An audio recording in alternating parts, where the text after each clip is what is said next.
O Jornal Rio Doce está de volta. Que o uso do celular é uma realidade, inclusive para as crianças, ninguém duvida, mas o excesso pode ser prejudicial, de acordo com alguns especialistas. O medo de ficar sem acesso ao celular já tem nome e atinge até as crianças. A nomofobia é um transtorno mental que pode ter como sintomas ansiedade, sudorese, taquicardia, nervosismo e angústia. São pacientes que sempre estão fazendo as refeições com os celulares do lado, passam mal se eles ficam sem o contato aí com o celular, eles ficam irritados, chegando a ficarem agressivos, eles não conseguem ficarem no ciclo familiar. Uma pesquisa da Universidade Federal de Minas Gerais mostrou que o uso de dispositivos móveis se tornou mais frequente após a pandemia nas atividades diárias, como brincadeiras, leitura e estudo. Das crianças de 0 a 2 anos, 1/4 apenas faz o uso dentro do recomendado, que é 0 de tela. E as crianças de 3 a 5 anos, só 3%, gente, só 3% estava fazendo o uso adequado das telas. Quais são os riscos?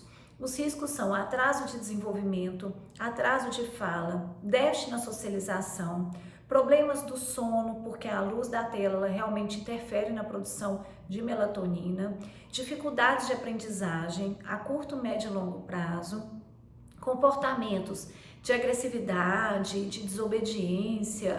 Flávia teve que criar uma agenda para organizar a rotina do Bruno. Todas as tarefas do estudante durante o dia são detalhadas, o que ajudou a diminuir o tempo em que o filho gasta no videogame e na televisão. Começou a ter realmente discussões muito grandes e atritos muito grandes por causa disso. E na conversa, né, Bruninho, você está aqui desde de manhã com esse telefone na mão ou com a televisão ligada, nem escovou dente, nem fez dever, nem nada. Ele falava, não, mas eu peguei agora. E eu percebi que esse eu peguei agora não era da boca para fora. Ele realmente não tinha noção do tempo, que ele ficava preso ali. Depois de conseguir colocar a casa em ordem, ela pretende ajudar outras mães que passam pelo mesmo problema. Colocar na agenda toda a rotina do dia, desde a hora que ele acorda, acordou, escovou o dente, dia de natação 7 horas, higiene para natação, né, vai para natação, volta, tudo. Inclusive escovar dente, inclusive a hora de tomar o leite, inclusive a hora de passar o desodorante, né? E assim tem sido e tem funcionado. Confira agora o quadro de psicologia com o Dr. Lucas Napoli. Quando uma pessoa procura terapia, ela evidentemente está buscando soluções para os problemas emocionais que apresenta. Nesse sentido, o maior benefício que um processo terapêutico pode proporcionar ao paciente é a eliminação ou atenuação da condição de sofrimento emocional em que essa pessoa se encontra.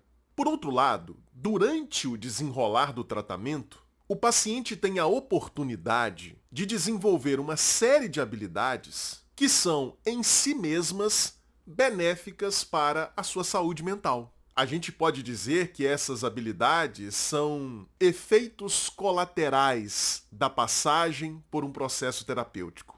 Um desses efeitos colaterais é o que eu chamaria de autoobservação refinada. Deixa eu te explicar. Todas as pessoas espontaneamente observam o seu próprio comportamento e tiram conclusões sobre quem são, o que desejam e como funcionam. No entanto, o grau de precisão dessa autoobservação natural geralmente é muito baixo. Agora, a experiência de falar sobre si mesmo durante quase 1 hora, toda semana, para uma pessoa que está ali disponível exclusivamente para te escutar, que é o que acontece numa terapia, produz um upgrade brutal nessa capacidade espontânea que nós temos de nos observarmos.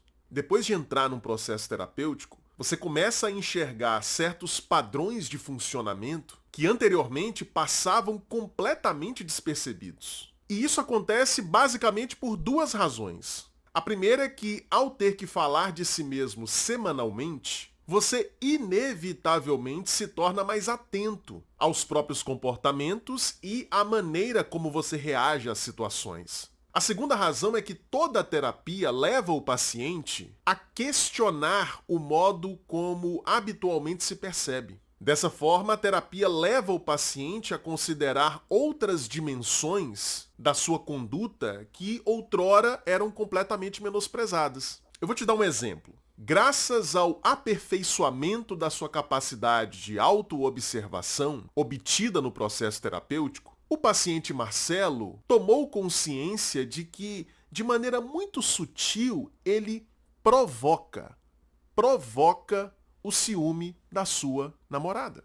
Essa constatação que o Marcelo só deu conta de obter na terapia possibilitou a esse paciente evitar novas situações de conflito com a sua companheira que poderiam ter acontecido se ele continuasse ignorando a maneira como funcionava. O Marcelo procurou terapia não por conta dessa questão dos conflitos com a namorada, ele procurou terapia por conta dos pensamentos obsessivos que ele passou a ter a partir de um determinado momento da vida. Ele ainda não deu conta de se livrar desses pensamentos obsessivos. Todavia, o desenvolvimento dessa autoobservação mais refinada, mais precisa, ou seja, esse efeito colateral, como eu disse, da terapia, foi, por si só, extremamente favorável à saúde mental do Marcelo.